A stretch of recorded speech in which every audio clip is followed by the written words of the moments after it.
Hello everyone, তোমরা সবাই কেমন আছো? চলে এসেছি আবার অফিসে এসে দেখি আর নতুন একটা পার্সেল চলে এসেছে আমার। তো পার্সেলটা দেখে বুঝতে পারছিলাম না যে পার্সেলটা কে অর্ডার করেছে, মানে আমি তো করিনি।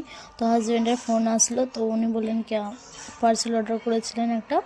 তো পার্সেলটা আমি স্টার্ট করে দিলাম প্রথমেই এসে খুলতে।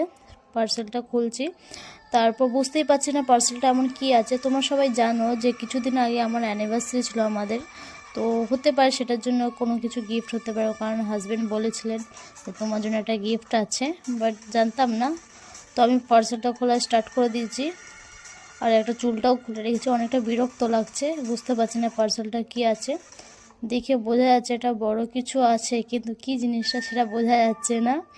খুলে পুরো বিরক্ত হয়ে গেছি আমি পার্সেল খুলতে খুলতে। পাচ্ছি না খুলতে, এখনও আবার পার্সেল পুরোটা এখন বুঝতে পারছি না কী জিনিসটা এসেছে এতে।